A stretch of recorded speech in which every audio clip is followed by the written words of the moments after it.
이 시국에 꼭 이렇게까지 회식을 해야겠습니까? 그것도 나랏밥 드시는 분들이요. 백성원 변호사님. 사실 저희 이렇게 5명도 어디 가서 밥 같이 못 못 먹잖아요. 먹어요, 지금. 진짜. 그죠? 네. 그럴 때 이런 생각할 수 있잖아요. 우리 테이블 2개로 쪼갤까? 하하. 3명, 2명? 네. 그거 하지 말라는 게 정부의 입장이었습니다. 맞아요. 다 아시는 네. 것처럼. 그런데 이른바 테이블 쪼개기 회식을 해서 지금 논란이 되고 있는데 지금 말씀하셨던 것처럼 나랏밥 먹는 분위기다. 시민의 신고로 고남석 연수구청장이 많은 일행 음식점을 방문해서 테이블을 쪼개서 회식했다는 논란이 일었고요. 이에 대해서 인천 연수경찰서 측에서는 명백히 방역수칙 위반이라고 판단해서 인천시에 통보를 해서 논란이 되고 있는 상황입니다. 지금 화면에 보이는 인물이 고남석 인천 연수구청장입니다. 그런데 당시의 상황이 어땠길래 테이블 쪼개기 회식 논란이 일고 있는 겁니까? 김복준 의원님. 31일 날 낮 12시라고 합니다. 네. 낮 12시에 인천 연수구 동춘동에 있는 한 식당이 네. 고깃집이라고 그러는데요. 네. 고남석 구청장을 포함한 일행 11명이 아마 방 2개를 얻은 것 같아요. 하하. 방 2개를 얻었는데 그 방 2개에 테이블은 4개예요. 네. 거기에 이제 들어갔는데 지금 저런 식으로 돼 있군요. 상황도가. 네. 네 개 테이블에 나눠 앉아서 이제 점심을 먹은 건데 조금 전에 그 백성문 변호사께서 말씀하신 것처럼 아주 묘한 테이블 쪼개기죠. 그 아이디어는 참 훌륭하신 것 같은데 글쎄요, 저기 나랏밥 드시는 분이 앞장서서 저런 행동을 해야 되는 건지 모르겠습니다만, 네. 뭐 딱 걸린 거죠 한마디로 얘기해서. 오전 회의 끝나고 이 고남석 구청장이 간부들하고 함께 식장을 찾아서 했다고 그러는데 네. 고남석 구청장도 당연히 그 비난받아 마땅하지만 거기 따라간 간부들은 공무원 아니에요? 하하. 이거 잘못된 겁니다 하고 누구 하나라도 나서서 말리는 사람이 없었다는 게 연수구청장이 그러니까 저 연수구청의 불행 아닌가 싶습니다. 맞아요. 그 인식의 수준을 지금 보여주는 거예요. 그런데 홍종성 기자님, 지난달 31일이면 그때는 5인 이상 집합 금지가 시행되지 않던 때입니까? 어떤 때입니까? 당연히 시행이 되던 때고요. 그때 상황을 좀 되짚어 보겠습니다. 네. 이제 우리가 아침마다 전날 확진자가 0시 기준 몇 명이었지 확인하잖아요. 맞아요. 그날 967명, 1000명이 육박하고 있었고 세상에. 그 전날 12월 30일은 1050명이었어요. 아. 그리고 우리가 또 가만히 생각해 보면 원래 2.5단계가 이제 12월 23일부터 1월 3일이었습니다. 그런데 12월 27일에 2주 연장해서 1월 17일까지 연장한다라는 우리가 텔레비전 보고 있을 때 갑자기 속보가 나오면서 그랬죠. 총리가 나와서 네. 얘기를 하신 그 내용이었어요. 그러면 그게 12월 27일인데 12월 31일은 얼마나 이게 엄중하면 2주 연장을 한 그리고 연일 1000명을 오르락내리락하는 그런 상황이었는데 5인 이상 집합금지라는 게 사적 모임도 안 된다는 것이고 5명 이상이 다 같이 어떤 다중 이용 시설을 예약해서 동반 입장도 안 된다는 거 아닙니까? 그 모두를 한 겁니다. 네. 이에 대해서 인천 연수구 측의 입장은 뭘까요? 최단비 변호사님. 네, 연수구 측에서는 오전에 회의를 했는데 회의가 다 끝나지 않아서 이제 식사를 하면서 회의를 계속했다. 즉 이때 식사 자리는 업무의 연장이기 때문에 공적 모임이고 방역수칙 위반이 아니다. 이런 입장을 내놨습니다. 네. 업무의 연장선상이다. 공적 모임이다. 정말 그럴까요? 관련해서요. 서울시가 분명히 밝혔던 얘기가 있어요. 한번 들어보시고 이어가 보도록 하겠습니다. 지금이 코로나19 확산세를 꺾을 수 있는 마지막 기회입니다. 이에 서울시는 경기도, 인천시와 함께 그 특단의 대책으로 12월 23일 0시부터 내년 1월 3일까지 5인 이상 사적 모임을 금지합니다. 기업을 하는데 경영 활동 관련된 거라든지 행정 공공기관에서 이제 공적인 업무 수행하는 활동을 해야 되기 때문에 회의 자체는 문제가 되지 않습니다. 그런데 회의가 끝나고 불필요하게 또 식사하거나 이런 거는 금지하도록 그렇게 조치를 했습니다. 최단비 변호사님, 이렇게 딱 부인할 수 없는 상황인데도 그런 얘기를 하고 있습니다. 네, 그러니까 5인 이상 집합 금지죠. 집합 금지라고 하는 것은 이 코로나 확산을 막기 위한 이제 마지막 노력 중에 하나인데요. 그럼에도 불구하고 일은 해야 될 거 아니에요. 경제는 돌아가야 되니까 어쩔 수 없이 회의 아니면 출근 이런 것들은 하되 회사를 가더라도 식사는 같이 하지 말라라는 것이 지금 네. 권고 사항이에요. 그러면 그럼 반드시 필수적으로 수반되는 필요가 없는 식사 같은 것들을 과연 우리가 예외에 두는 공적 모임이라고 할 수 있을까요? 이런 것들은 규정이 애매하다 이러한 부분이 아니라 상식적으로 생각해 봤을 때 하지 않아도 될 이유는 하지 않는 것이 맞다라고 보입니다. 잠깐 제가 한마디만 해드리면 네네. 연수구 측에서 하는 말대로 저게다 공적 모이면 앞으로 식사 통제 못해요. 아하. 우리 여기서 방송하다 방송 뒷이야기로 가야 된다 그러면 어떡할 거예요? 그러네요. 회사에서 같이 회의하다가 같이 식사하면 우리 회의도 안 끝나서 여기서 식사합니다 하면 어떻게 할 거예요? 저거는 저런 방식으로 이런 일이 터졌을 때는 저희가 정말 잘못했습니다 하고 어떻게든 용서를 구해야지 우리는 방역수칙을 위반하지 않았습니다. 이게 과연 온당한 태도일까요? 앞서 인천 연수구 측의 입장이 조금 전에 백성문 변호사님도 비판하셨던 그 대목이잖아요. 당시 즉 12월 31일 식사 자리는 업무의 연장선상인 공적 모임이었다고 해명을 했어요. 왜? 구청장이 잘못했다 그러면 구청장이 곤혹스러울까 봐 그렇게 얘기했던 것 같아요. 그럼 그렇다면 김복주 의원님, 예. 고남석 연수구청장 본인이 입장은 안 나왔어요, 그러면? 본인도 입장을 냈어요. 네. 뭐 이렇게 얘기했네요. 멈춤의 고통을 감내하고 계신 여러분께 사과드립니다. 이게 그 멈춤의 고통을 일반 국민들이 그 감내하고 있는 건 아시는 것 같습니다. 행정조치 예외 조항 해당 여부를 떠나 여기에 굉장히 불쾌하네요. 이분 이렇게 얘기했어요. 행정조치 예외 조항 해당 여부를 떠나 즉 말하면 예외라는 거죠. 이른바 얘기하는 공적 모임이다. 연장선상. 내가 사무실에서 직원들하고 회의하다가 밥 시간 돼서 장소를 식당으로 옮겨서 계속 공적 모임을 이어갔던 것이다. 이 얘기거든요. 이거를 뭐 대한민국 국민들이 바보입니까? 이런 식의 이 사과는 이런 식으로 하면 안 된다고 제가 맨날 그렇죠, 말씀드리는데 네. 이것 때문에 이제 더 비난 받을 수도 있을 거예요. 네. 같고요. 네. 결국은 뭐 그러면서도 뭐 사력 입지 못한 행동을 해서 사과드린다 했는데 행정조치 예외 그 조항 해당 여부 이거 네. 쏙 뺐었으면 네. 그나마 좀 진심 있게 받아들일 수 있을 것 같아요. 네. 그런데 이른바 테이블 쪼개기 회식을 하는 지하철 논란이요. 비단 인천 연수구만의 문제는 아니라고 합니다. 백성문 변호사님. 네, 저도 이 소개해드리면서 저도 막 한숨이 나오려고 하는데요. 지난 2일에 무한읍에 한 음식점입니다. 김산 군수와 부군수 등 간부 공무원 8명입니다. 3시간 동안 술을 곁들인 단체 식사를 해서 논란이 되고 있는데 지금 보시면 저렇게 되어 있습니다. 8명인데 3개 테이블에서 3시간 동안 또 다 쪼갰네요. 그러니까 한 테이블에 4명 앉으면 5명 앉으면 혹시 문제 될까 봐 다닥다닥 붙은 세 테이블에 저렇게 8명이 나눠 앉았다. 저 의미는 네. 우리 한꺼번에 같이 하는 거 다른 사람들이 알면 네. 문제돼. 이걸 인식하고 한 행동인데요. 국민의 한 사람으로서 참 정말 한숨 나는 그런 소식입니다. 그냥 식사만 해도 지금 일반 국민과 시청자분들이 보면 분통 터질 일인데 홍종성 기자님 낮술을 먹었어요. 3시간 동안. 맞습니다. 그리고 사과문을 냈어요. 종이로 딱 A4 한 장을 냈는데 여기에도 또 사과의 정석에서는 조금 벗어나 있어요. 뭐냐 하면 이렇게 얘기합니다.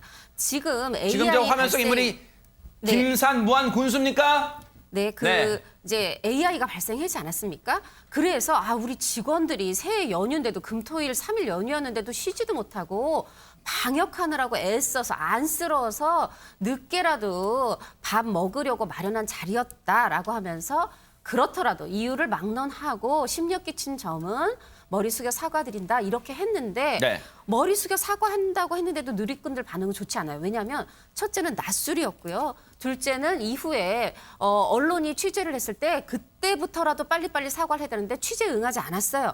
그리고 나서 내놓은 게 종이 한 장이다 보니까 시선이 곱지 않습니다. 그냥 사과를 하면 되는데 꼭 그러면서도 자기는 한없이 부하 직원들한테 선량하고 인자한 사람으로 남고 싶은가 봐요. 가축 방역 담당 부서 직원들이 안쓰러워서 늦은 점심이라도 낮술을 먹은 거예요. 최단비 변호사님. 네, 그렇죠. 그러니까 결국은 이렇게 계속해서 문제가 지적이 되니까 이 상급기관에서 전라남도가 5일 사실 확인에 나섰습니다. 근데 사실을 확인해보고 만약에 이것이 정말 업무와 관련된 출장이었다라고 하면은 뭐 주의나 훈계 등의 경징계를 내리고 고의로 방역수칙을 위반했다라고 하면 견책이나 감봉 같은 중징계를 내리겠다라고 했는데 문제는 이렇게 상급기관인 전라남도가 이렇게 결정을 한다고 하더라도 이것이 기초자치단체에는 권고 사안이에요. 그러니까 인사위원회를 열어서 달리 결정을 하면 어떻게 할 방법이 없고 더해서 이 군수 같은 경우는 정무직 공무원이잖아요. 그러니까 정무직 공무원에 대해서는 기관 경고 조치만 가능한 상황입니다. 이거요, 솜방망이 대응하면 안 됩니다. 지자체장들이, 모범을 보여야 할 지자체장들이 이렇게 하면 방역당국의 말이 국민들한테 제대로 이 효과가 있을까요? 받아들일 수 있을까요?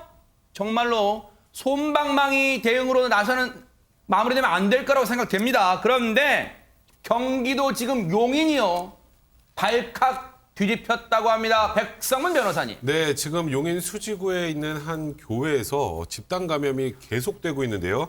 일단 신도하고 신도 가족 등 포함해서 29명이 추가 확진돼서 총 누적 123명이 확진 판정을 받았습니다. 세상에. 지금 용인 지역 6개 교회에서 확진자가 발생했는데 그 가운데서 가장 많은 확진자 수인데요. 일단은 문제는 지금 이 용인구 수지 교회와 관련해서 또 전수조사 지금 진행하고 있는 상황이라 동부구치소 보시면 아시잖아요.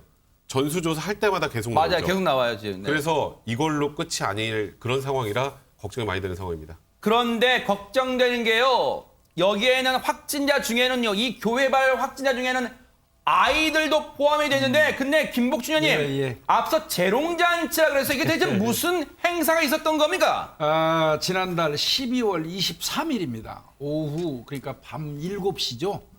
그때 이제 이 교회 내에서 크리스마스를 앞두고 주일학교 어린이들 한 40명이 노 마스크 재롱잔치 했어요. 세상에. 노 마스크 재롱잔치. 그때 모였던 사람들은 신도 150명입니다. 세상에. 그 상황에서 아이들이 그 노 마스크 상태에서 재롱잔치를 하는 과정에서 이제 이게 확산이 된 것 같은데, 담임 목사는 뭐 그렇게 얘기했어요. 아이들이 준비한 성탄절 행사 안 하고 넘어가기는 좀 곤란했다. 물론 뭐 20명 이상 모임 한 거는 잘못됐다. 이렇게 얘기를 했는데, 이게 과연 신도나 더더군다나 그 아이들을 위하는 그런 일을 한 건지 네. 한번 새겨보시고요.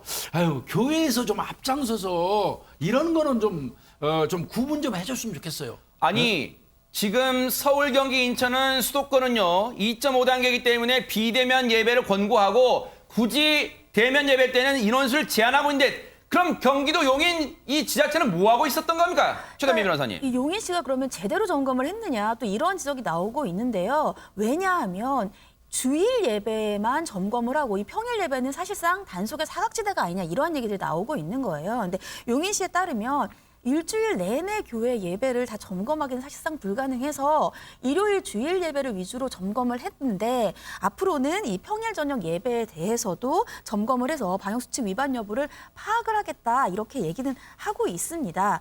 이제 백군기 용인시장 같은 경우에는 지금 현재 이 교회에서 문제가 계속해서 발생하고 있으니까 방역수칙을 위반한 해당 교회에 대해서는 또 구상권 청구 등 강력하게 대응할 예정이다 이렇게도 밝혔습니다. 자, 이런 가운데 한쪽에서는요, 오랜 기간 계속되는 방역 수칙에 지금 허리를 졸라매도 어려운 업주분들이 이른바 방역 불복 운동에 나서고 있습니다. 홍종선 기자님. 그렇습니다. 이분들한테는 생계를 넘어서 인생일 수도 있어요. 그런데도 불구하고 방역 수칙을 지금 철저히 지켜오고 있었고 당국의 방침을 따르고 있었는데 한편에서는 이렇게 지금 교회 재롱잔치, 노마스크 재롱잔치로 이렇게 123명 나오니까 이분들 속 터질 거예요. 정말 끝이 안 보일 겁니다. 하다 보니까 지금 이 전국 헬스클럽 관장 협회장 이분이 포천에서 이 이제 헬스클럽을 하고 계신데 나 방역수칙 정확히 지켜서 말하자면 이 헬스장 열겠다라고 선언을 했어요. 네. 그러면서 뜻을 같이 하는 분들 같이 좀 열자라는 거예요. 뭐냐면 지금 정말 계속 끝이 안 보이고 하다 보니까 오죽하면 이제 이런 생각을 하셨을까 이해는 됩니다만 사실 또 우려되는 마음도 큰데요. 이렇게 표현하십니다. 뭐라고 하냐면 지금 이제 정부를 머슴이라 하고 이 머슴에게 세경 주는 월급 주는 건 우리 국민이다. 네. 지금 국민이 그 월급 주는 국민이 죽어간다. 나는 더 이상 이렇게는 살 수가 없다 하면서 헬스클럽을 열겠다 이런 의사를 표명한 상황입니다. 이른바 문을 연다 오픈 시위를 하고 있습니다. 헬스장과 필라테스 이 교습소가요. 이른바 실내 체육시설로 분류돼서 방역당국에 의해서요.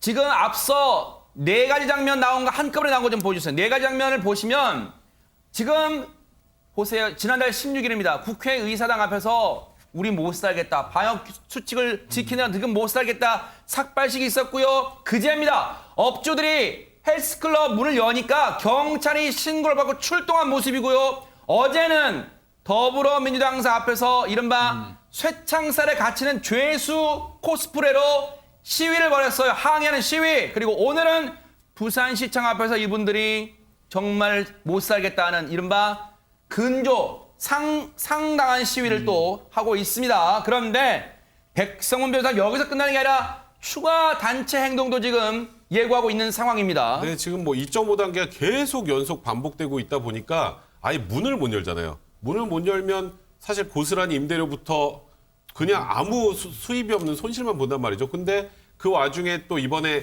뭐 태권도는 되고 네. 탑기도랑 헬스는 안 되고 이러다 보니까 더 화가 많이 나신 것 같아요. 그래서 청와대 국민청원의 실내 체육시설도 이제는 제한적으로 유동적이라도 운영이 필요하다. 그러니까 이게 비단 헬스클럽뿐만 아니라 좀 전에 말씀하셨던 필라테스, 또 뭐 스크린 골프 많습니다. 태권도로 합기도는 안 된다면서요. 또 합기도. 이게 또 무슨 산수 수학 문제 푸는 것 같아요. 발레는 진짜. 되는데 또 다른 건 안 돼요. 네. 이제 이런 식으로 나오다 보니까 이제 한계에 다다른 거라는 생각이 들고요. 지금 이게 오늘 오후 2시 기준으로 지금 일단 참여 인원이 21만 명이 넘어섰습니다. 그렇다면 지금 현재 그러니까 불복 시위 혹은 불복으로 오픈하는 것도 나오지만 앞으로 더 많은 분들이 지금 이 정부의 방침에 반발할 가능성이 있는 상황입니다. 그러니까요.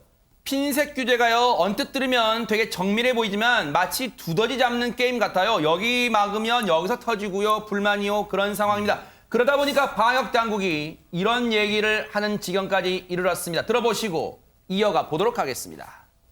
실내 체육시설에 대한 방역 기준을 두고 형평성 논란이 있습니다. 정부가 고심 끝에 정한 기준이지만 현장에서 받아들여지지 못한다면 보완해야 할 것입니다. 기준 자체보다는 이행과 실천이 중요하기 때문입니다. 중수본에서 보완 방안을 마련해 주시기 바랍니다. 자, 그런데 이런 집단 불복 움직임이 비단 헬스장 이 업장만의 문제는 아닙니다. 다른 목소리도 한번 들어보시고 이어가 보도록 하겠습니다. 이 상황에 집세를 97만 원 올려달라는 거예요. 저 건물주한테 그랬어요. 나 약 먹고 유서 쓰고 죽어버릴 거라고. 저희 그렇게 정말 절박한 상황이다니까요. 300만 원? 나 그거 안 받을래. 그리고 그냥 문 열게 해달라고요. 우리가 거지 아니에요. 그 돈 안 받고 나 문 열고 돈 벌었어. 집세도 내야 되고 나 애들하고 먹고도 살아야 돼. 이걸 누가 감당을 해주냐고요. 그냥 일방적이잖아. 지금 얘기를 들어보면 헬스장, 비단 헬스장만의 문제가 아니라 다른 업종까지 지금 불만들이 번지고 있는 상황입니다. 최단비 변호사님. 네, 그러니까 첫 번째로는 이 형평성 문제. 아까 백성 변호사님 말씀해주신 것처럼 왜 어떤 업종, 예를 들면은 학원업으로 분류되어 있는 건 되고 실내 체육업은 안 되냐라는 것이고요. 두 번째는 이 감염병 예방법에는 손실보상 규정이 없어요. 그러니까 결국은 우린 손실보상도 못 받고 재산권 침해받는 것이 아니냐 이런 얘기들이 나오는데요. 일부 이 유흥업소 유흥업소를 업주도 같은 경우에는 아니 낮에 음식점은 술을 파는데 밤에 유흥업소에서 술 마시면 코로나에 걸리느냐. 이게 형평성이 없다라는 거죠. 결국은 형평성과 실효성이 있는 대책 마련이 필요합니다. 이제는 정부가 진지하게, 방역 당국이 진지하게 고민해봐야 될 시점이 온 게 아닌가 이런 생각을 해봅니다. 자, 이 내용은요. 정말 많은 분들과 공감을 한번 해보고 싶습니다. 최단비 변호사님. 네. 이제 만삭이 돼요. 만삭. 그러면 정말 배 이만큼 나가고 정말 힘든데 힘들잖아요. 네. 만삭 임산부에게 이러한 당부를 합니다. 네. 남편 반찬 챙겨놔라. 요리에 서투른 남편이 편하게 요리할 수 있도록 해놔라. 일주일치 아이들 옷과 남편 옷을 챙겨놔라. 이러한 당부를 하고 있는데 누가 이런 당부를 할까요? 혹시 시어머니? 당연히 아닙니다. 어허. 그렇다면 산타클로스가 저런 당부를 할 일은 아닌 것 같고, 네. 땡! 왜 이렇게 오늘 못 맞추시죠? 그러니까 제가 오늘 감이 안 좋습니다, 촉이, 네. 과연 누굴까요? 정답은 서울시입니다. 이게 무슨 말입니까, 최단비 변호사님? 설마 서울시가 저런 요구를 한다고 지침을 내린다고요? 백성문 변호사님. 그러니까요, 이게 2019년도예요. 그러니까 재작년이에요, 벌써. 서울시에서 지금 말씀하셨던 것처럼 앱 모바일에 흩어져 있던 임신, 또 출산 정보, 또 민원까지 철회하겠다면서 홈페이지를 제작을 했어요. 네. 제작 취지는 참 좋죠. 거기 보면 모자보건 서비스, 난임에 관련된 내용, 임신, 출산, 육아에 대한 정보, 또 의료기관, 또 산후도우미 제공기관, 뭐 수유시설 지도 안내 이렇게 굉장히 좋은 서비스를 제공하는 사이트긴 한데요. 네. 그런데 조금 전에 최단 변호사님 말씀하셨던 거, 이제 뭐 임신 주수에 따라서 어떻게 하셔야 됩니다라는 내용에 그 아까 남편의 밑반찬을 챙겨줘야 된다. 네. 뭐 옷도 챙겨줘야 된다. 네. 이런 얘기가 나오면서 아주 큰 논란이 되고 있는 상황입니다. 지금요, 임신 35주차 여성이 출산 전에 점검할 내용이라면서 이렇게 열거를 한 거예요. 세상에 보세요. 저 내용 좀 볼게요. 생필품 점검하기. 남아있는 가족들이 불편하지 않게 화장지, 세제 등의 남은 양 체크. 밑반찬 챙기기. 냉장고 속 오래된 음식 버리고 밑반찬 서너 가지 준비. 옷 챙기기. 이번 날짜에 맞춰 남편과 아이들 옷 준비 후 정리. 깔끔합니다. 좋은 정보 많이 있네요. 최단비 변호사님. 아니 저거에 대해서 서울시에서 비혼 장려 정책이냐 저거 보면은 어디 결혼하고 싶겠냐 애 낳고 싶겠냐 이런 얘기들이 있는데요. 네. 비단 여성분들만 저기에 분노하는 게 아니에요. 제가 댓글을 봤거든요. 남성분들도 분노합니다. 그러네요. 남편을 무슨 금치산 자로 아느냐. 아내가 애 낳으러 가면은 밥도 못 챙기고 옷도 못 챙기는 줄 아느냐. 저것이야말로 정말 성평등에 위반되는 것이다. 이러한 댓글들이 많습니다. 아니 근데 서울시에서 저런 이 안내문 점검할 사항을 소개할 때요. 저 직원분들에는 한 번도 출산을 경험했거나 아니면 이 가정을 꾸린 분들이 없어요. 저게 그냥 35차 출산이 임박한 임신부가 해야 될 사항이라고 지금 저걸 소개하고 있어요. 홍종성 기자님.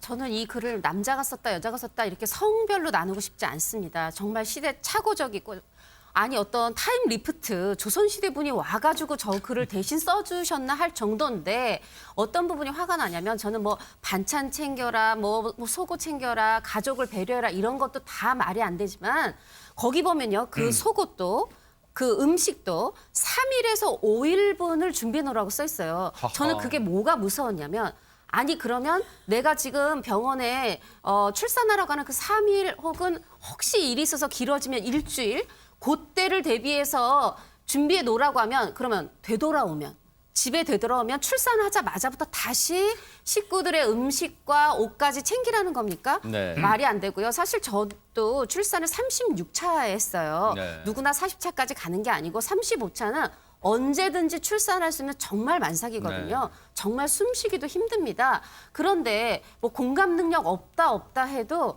전 어떻게 이런 게 이제 있었는지 2019년이지만 2년 전이라 정말 200년 전 얘기 같은데 이거에 대해서 누리꾼들도 많이 화가 났습니다. 뭐라고 네. 하냐 하면 최 변호사도 말씀하셨지만 아니 오히려 만삭인 아내를 남편이 챙겨줘야 되는 거 아니냐 거꾸로 그러니까요. 됐다 이런 분들도 있고 내가 다시 한번 비혼을 다짐한다. 이러면 누가 애 낳고 싶겠냐 이러면서 아니 이거 서울시의 비혼 장려 정책 아니었어? 뭐 이런 얘기도 있고요. 네. 그래서 많은 분들이 지금 신문고에 네. 민원을 올리고 인증 나 이렇게 민원 올렸어요. 인증을 하기도 하고요. 네. 적극적으로 항의를 표출하고 있습니다. 김복진 의원님. 진짜 이건 어떻게 봐야 되는 이런 거 하라고 지금 세금 들여서 저런 임신 35주차 여성 출산 전 첨감상 뭐라고 또 표현돼 있는지 아세요?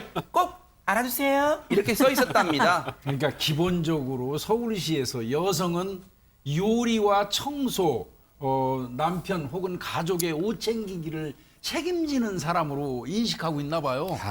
참 이게 지금 2000년대를 살아가는 우리들이 이게 생각할 일인가 싶고요. 그러니까요. 저는 답답한 게 네. 서울시에 이런 거를 기한한 공무원이 있을 거예요. 아하. 차관에서 기한해서 공무원이 올리면 네. 이런 시스템이 결정되기까지 몇 개 단계의 그 결제 라인을 거쳐요. 네. 그 여러 명이 결제 라인을 거치는데 그 중에 어느 누구도 이게 구시대적인 발상이라는 생각을 못했다는 게 슬프네요. 그러네요. 그런데 임신부 관련 조언이 최단비 변호사님 꼭 35주차 거의 만삭인 여성에게만 뭔가 생활 조언이 필요한 거예요? 아닙니다. 그러니까 35주차가 아니고요. 곳곳에서 이런 것들이 문제가 보이는데 먼저 19주차 임산부에게도 조언을 합니다. 집안일을 미루지 않고 그때그때 한다면 특별히 운동을 하지 않더라도 체중 관리에 이거 도움이 될 뭡니까 이거 것이다. 진짜. 스트레칭을 하려면 걸레질을 해라. 일단 여기까지는 뭐 운동 삼아 한다고 저희가 아주 그냥 좋게 생각을 100번 해도 양보할게요. 그래 100번 양보합니다. 네. 임신 22주차의 조언이 더 놀랍습니다. 결혼 전 입었던 옷을 눈에 잘 보이는 곳에 걸어두고 음식이 먹고 싶을 때 자극을 받도록 해요. 왜 이래요 진짜? 이거 왜 이럽니까? 아니 임산부가 다이어트할 필요가 있는 사람이 아니거든요. 물론 건강을 위해서 체중이 많이 불지 않는 것이 좋겠다는 얘기가 아니라 결혼 전 왜 하필 또 결혼 전 입었던 옷을 걸어놓는 건 정말 이해가 가지 않아요. 대한민국 맞습니까? 관련해서 서울시는 입이 10개라도 할 말이 없을 텐데 서울시 입장은 나왔을까요? 백성문 변호사님. 저희가 오늘 계속 지자체 얘기들 많이 하는데 이럴 땐 정말 깔끔하게 사과하는 게 맞아요. 그러니까요. 근데 또 서울시 이렇게 얘기를 합니다. 이 내용은요, 과거 자료를 토대로 해서 만들다 보니 이렇게 돼 있습니다. 두 번째가 문제인데, 현재 코로나 등 인력이 부족한 상황이라 세심히 살피지 못했다.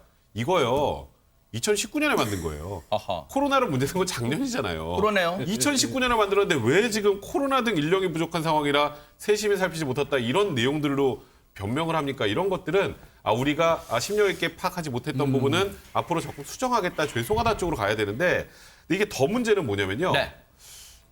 이게 만들어지는 과정이 이번에 창의적으로 만든 게 아니고요. 네. 2010년도에 복지부 사이트 게시물을 우리가 복사해서 붙이다. 복붙 그러죠. 복붙. 컨트롤 C, 컨트롤 V 그 컨트롤 C, 유명한. 컨트롤 V. 그 복지부에도 똑같은 내용이 있었고 그거를 그대로 오려 붙여서 인연이 생겼다는 건데 잘못된 거죠. 2010년에 복지부 역시 성인지 감소 부족이 지적이 되지 않을 수 없는 그런 상황인 것 같습니다. 더 이상 말하지 않겠습니다. 반성하세요. 그리고 정말로 그분들 임신부들의 마음을요 잘 헤아리는 그런 정책으로 다시 한번 만회하길 바랍니다. 눈 부릅뜨고 지켜보도록 하겠습니다. 자, 올해가 경축년입니다. 뭔가 그 흰소 또 상서로운 흰소의 해인데 신축년이 올해 신축년. 신축년입니다. 네. 뭔가 경축할 일이 아니라 신축년이에요. 네. 신축년의 해인데 소띠들의 해를 맞아 정말 기대가 되는 그런 소띠 가수들을 한번 짚어보겠습니다. 홍종선 기자님. 첫 번째로 소개해드릴 가수는 우리 인생은 60부터라고 하죠. 세상에 이분이 벌써 환갑이 되셨나요? 올해 61세 주현미 씨인데 정말 트로트의 왕이죠. 그런데 지난해 2020년에 60이셨고 데뷔 35주년이었어요. 정말 지난해 왕성한 활동을 했는데 어떤 활동했었나 한번 생각을 해보시면 데뷔 35년 만에 처음으로 예능에 출연을 했었고요. 여기 MBN도 나오셨죠. 약속했던 20집 앨범도 완성했고 또 그 음악 얘기에다가 자신의 개인적인 얘기 보태서 에세이, 추억으로 가는 당신이라는 에세이도 내놨고요. 저는 정말 반가웠던 게 인터넷 방송. 여기 그거 굉장히 반가웠습니다. 네. 그리고 최근에 또 계속해서 이어서 워낙에 트로트 전성시대다 보니까 심사위원으로도 활약을 하고 계십니다. 그러네요. 들리는 얘기면 소띠의 좋은 기운을 받아서 뭔가 준비를 하고 있다면서요, 최단비 변호사님. 네, 주현미 씨 이제 소처럼 열심히 일할 준비 완료됐습니다. 아하, 네. 1월 14일에 후배 가수죠 김수찬 씨와 함께 듀엣곡인 사랑만 해도 모자라를 발표할 예정인데 네. 김수찬 씨는 사실 좀 중저음이 매력적인데 이런 중저음에 주현미 씨의 간드러진 목소리 합쳐져서 정말 환상적인 듀엣곡이 나올 것 같고요. 네. 여기에 팽현숙 씨와 최양락 씨가 뮤직비디오에 출연을 해서 지원 사격도 할 예정입니다. 뮤직비디오 정말 보는 재미가 쏠쏠할 것 같습니다. 근데 한참 후배인 주현미 씨에 대해서는 한참 후배인 김수찬 씨는요. 평소 트로트 대선배들 성대모사하기도 유명한데요. 관련 영상 보시고 이어가 보도록 하겠습니다. 주현미 쌤이 부르는 정용화의 어느 멋진 날. 가냐? 어느 멋진 날 그날 여기서 약간 좀 주현미 쌤 약간 정색하는 거 있잖아. 그날 뭐 김현자 쌤 알지? 너를 위해 부르신 거 알아? 봤어요. 다 봤어. 지금 그때 그 스테이크 원래 이걸로 컨트롤하는데 컨트롤 못해. 같이 생각과 보라 눈빛과 그걸 지켜보는 너. 사실 대선배를 성대모사하거나 또 제스처 흉내낸다는 건 보통 강심장 아니고는 못할 것 같은데요. 그래서 제가 보니까 김수찬 씨는 이 트로트 소위 쟁쟁한 선배들로부터 사랑을 받을 수밖에 없는 것 같아요. 주현미 씨뿐만 아니라 뭐 남진 씨도 거의 아들 수준으로 굉장히 많이 챙기는 네. 모습을 많이 봤는데 김수찬 씨 좀 전에 이 주현미 선생님의 그 특유의 창법 그대로 따라하는 거 보셨죠? 네. 근데 그러면서 아주 주현미 씨하고 돈독한 선후배 관계를 유지하고 있다고 합니다. 그래서 네. 지금 저렇게 정말 어찌 보면 자신의 우상 같은 분하고 듀엣까지 할 수 있는 것 같다는 생각이 드는데요. 네. 주현미 선배님하고 옛날부터 정말 진짜 꼭 한번 작업해보고 싶다고 하셨는데 아하. 결국 소원을 이루셨네요. 그러네요. 아마 지금도 실력 있는 후배들이요. 롤 모델로 삼는 이유가 있어요. 정말 80년대를 주름잡았던 주현미 씨입니다. 관련 영상 보시고 이어가 보도록 하겠습니다. 비에 젖어 슬픔에 젖어 아픔에 젖어 하염없이 하늘이네 밤비 내리는 영도교 생각마저 하면서도 생각하는 건 미련 때문인가 봐 희미한 불빛 사이로 마주치는 그 눈길 피할 수 없어 나도 몰래 사랑을 느끼며 만났던 그 사람 행여 오늘도 다시 만날까 그날 밤 그 자리에 기다리는데 그 사람 오지 않고 나를 울리네 시간은 자전거 모습에 들어가는데 그날 밤 만났던 사람 나를 잊으셨나 봐 주현미 씨의 올해 활약 기대해 보겠습니다. 그렇다면 최단비 변호사님 올해 또 기대가 되는 소띠 가수는 누굴까요? 네, 바로 1985년생 소띠, 올해 37세 유지광 씨입니다. 아, 유지광 씨. 네, 유지광 씨는요, 사실 어릴 때 어머니가 보증을 잘못해서 20억대의 사기를 당한 적이 세상에. 있고, 또 아버지가 사업이 실패를 해서 굉장히 어려운 어린 시절을 보냈다라고 하는데, 네. 하지만 작년이었죠. 11년의 오디션 인생을 청산을 하고 화려한 인생 2막을 살고 있습니다. 아하. 트로트 대세로 사랑을 받고 있는데요. 얼마나 인기가 많냐? 본인이 어떨 때 인기를 실감하느냐? 바로 힘들게 일하시는 부모님께 이제 일 그만두셔라 와. 하면서 부모님의 일을 그만두도록 해드렸다라고 합니다. 아, 근데 진짜 이 새 벽두부터 이제 돈 얘기 좀 해서 총각하면 얼마나 벌었게 부모님께 엄마 아빠 이제 그만하세요. 제가 그만큼 법니다. 이렇게 할 수 있을까요? 근데 이제 맘만 가지고는 안 되더라고 효도라는 게. 아, 그러네요. 맨날 어머니 아버지 사랑합니다 얘기하는 것보다요. 네. 그래도 한번 쓰는 게 낫죠. 아마 유지광 씨 같은 경우에 평상시에 하루 4만 원도 못 번 적이 많대요. 아하. 그런데 그 경연 이후로 수입이 10배 이상 늘었다고 그래요. 세상에. 본인 말로는 1년 연봉보다 훨씬 많은 돈을 벌었다 이렇게 얘기하거든요. 네. 아까 최단비 변호사님 말씀하신 것처럼 그 유지광 씨 가족이 지금 다세대 주택에서 월세로 23년째 부모님하고 같이 있다는 겁니다. 그래요? 그래서 이제 올해 유지광 씨는 부모님하고 같이 살 수 있는 집, 정말하면 이렇게 얘기하더라고요. 1층에는 부모님, 2층에는 본인이 쓰는 아하. 그런 집을 좀 하나 갖고 싶고 지하에 운동 공간 좀 있고 앞마당 좀 있으면 좋겠다. 이런 그 소원을 밝혔네요. 뭐 대고를 얘기하는 것 같은데요. 거의 그렇죠. 네. 예. 그만큼 지난해 많은 분들의 사랑을 한 몸에 받았다 해도 과언이 아닐 텐데요. 유지광 씨의 그 사랑받은 노래 들어보시고 이어가 보도록 하겠습니다. 나 그대에게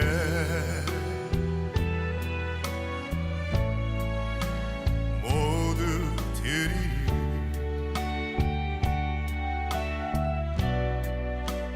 터질 것 같은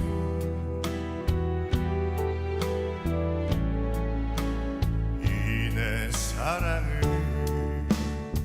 눈이 살을 건넸지만 쓸쓸히 바라만 보다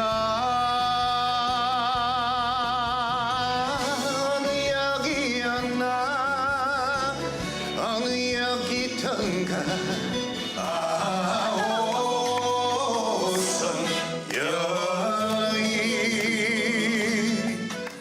터질 것만 같은 느낌 한 박자 두 박자 흔들려봐 Let's dance crazy I am free Let's dance crazy you are free 사랑해 영원히 너 백성문 변호사님, 유지광 씨 목소리 듣고 있으면 버터 식빵이 좀 생각나고 좀 그럽니다. 좀 이렇게 김치가 먹고 싶고 그럽니다. 네. 동굴도 좀 많이 깊이 들어가죠. 저도 정말 낮게 내려가는데 네. 유지광 씨가 저하고 띠동갑이시대요. 아. 네, 저도 소띠인데 네. 오늘 보고 깜짝 놀랐는데요.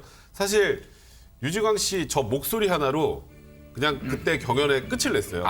근데 또 유지광 씨가 트로트만 했던 게 아니라 과거에 이 성악 프로그램에서도 또 나왔던 적이 있었는데 네. 탄탄한 기본기가 있는 그런 가수고요. 네. 또 지난해 사실 트로트 신곡 OST 발표해서 실시간 차트 1등하기도 했었고 아하. 지금 우리가 보시면 아시겠지만 틀면 나와요. 이렇게 틀면. 그러네요, 맞아요. 예능에 틀면 나오는 그러니까 정말 올해 소띠를 빛내는 스타인데요. 유지광 씨의 소망은 이렇다고 합니다. 뭘까요? 건지한 남진 선생님 같은 그런 가수가 되고 싶다. 꼭 이루시기 바랍니다. 네, 전혀 소박하지 않습니다. 정말 거창한 욕심 꿈을 많네. 근데 분명히 이루기 위해서 뚜벅뚜벅 걸어가기를 또 응원해 보겠습니다.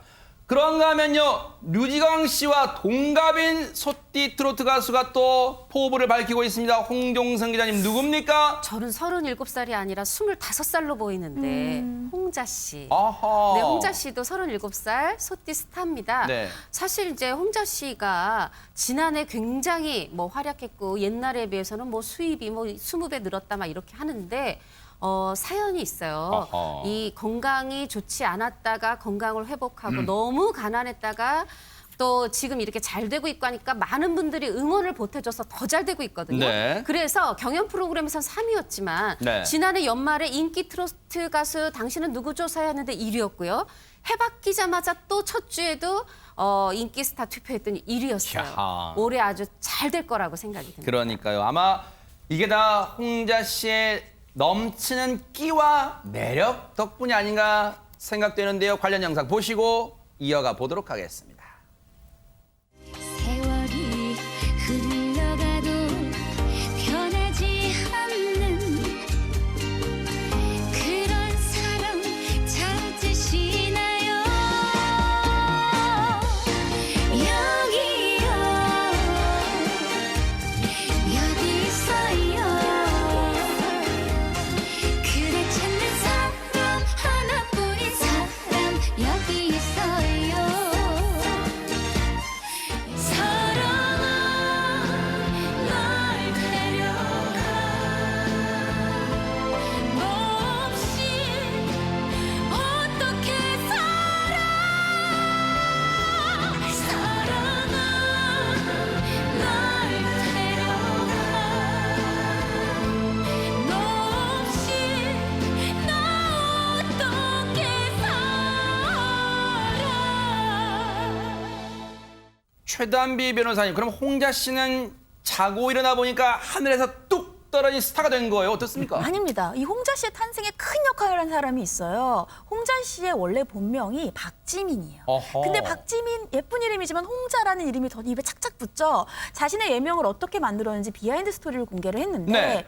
이 자자라는 게 굉장히 좀 순박해서 뒤에 자자는 붙이고 싶은데 이 앞에 뭘 붙일지 아무리 뭘 다 붙여도 이상하더래요. 안 와닿는다. 그래서 카페에 앉아서 고민을 하고 있는데 그때 나왔던 노래가 정영돈 씨의 해볼라고. 여기 가사가 뭐냐면 형돈이가 랩을 한다 홍홍홍홍 이런 게 있어요. 이걸 딱 듣자마자 손바닥을 딱 치면서 홍자다 이렇게 한 거예요. 이 홍자가 얼마나 입에 착착 붙냐면 네. 어머니도 집에서 홍자 씨 이렇게 부른대요. 네. 그래서 이 홍자 씨가 정용돈 씨를 만나면 내가 꼭 밥 한 끼를 사고 싶다 야, 이렇게 얘기를 합니다. 이게 밥으로 끝날 사안은 아닌 것 같은데요. 그런데 하마터면요, 여러분 그거 아세요? 홍자 씨가 가수의 길을 걷지 못할 뻔했다는데 홍종성 기자님, 이게 대체 무슨 얘기일까요? 데뷔하고 2년 동안 무대에 서서 노래 불러야 내가 배움이 많다 생각하고 무료 공연까지 다 다닌 거예요. 그랬더니 너무 이 성대를 혹사해서 아파서 병원에 갔더니 성대 용종이라고. 그래서 전신 마취하고 수술을 했는데 그 뒤에 말을 못할 지경이어서 마치 이 화각장애인처럼 목에 수첩을 걸고 다니면서 손으로 썼다는 거야. 세상에. 목을 아끼려는 목적도 있었던 건데 네. 그 뒤부터 본인이 사실 노래를 의사는 다시는 못한다라고 했는데 아 나는 새로운 이 발성 이거를 연구하면 가능하겠다 해서 4년이나 연구해서 지금 오늘의 홍자 씨가 있고요. 사실 굉장히 노래 잘했고 우승하냐 준우승하냐 막 이런 상황이었는데 3위를 한 이유가 그때 그 아팠던 목 아이고. 그 상황이 오면서 사실은 노래를 할 수도 없는 상황에 불러서 3위를 했던 겁니다. 아하. 앞서 유지광 씨 하면 뭐 동굴점 이 목소리를 나타내는 그 이 애칭 같은 게 있잖아요. 근데 과연 홍자 씨의 목소리는 어떤 애칭을 말할 수 있을까요? 관련 목소리 들어보시고 이어가 보도록 하겠습니다.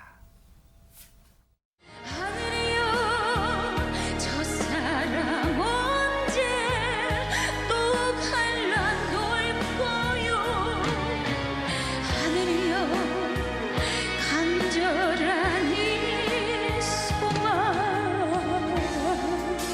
또 외면할 거요 그 남자 사랑하게 해줘요 나 당신 사랑하게 해줘요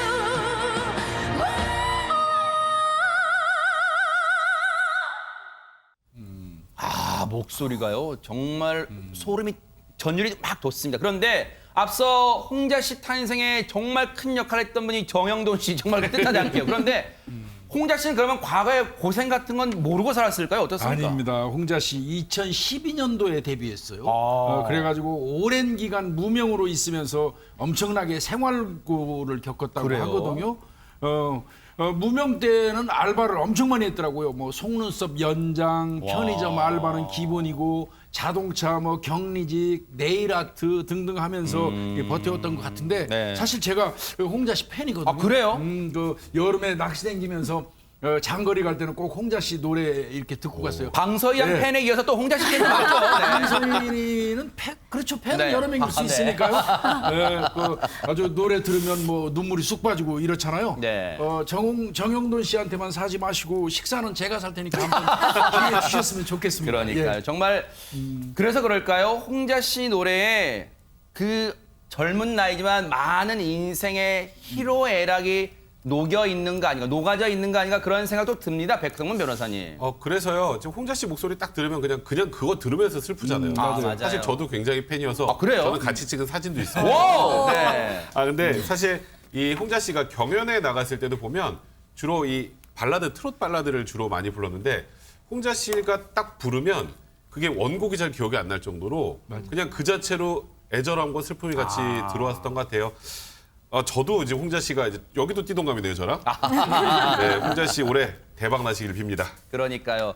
정말로요. 꼭 무슨 이 동물의 해다에서 꼭 그런 것도 있지만요. 아마 올해는요. 이 세 분이 주현미 씨, 류지광 씨, 홍자 씨 정말로 노력한 만큼 그 노력이 빛을 보는 그런 2021년이 되길 뉴스파트가 기원해 보도록 하겠습니다.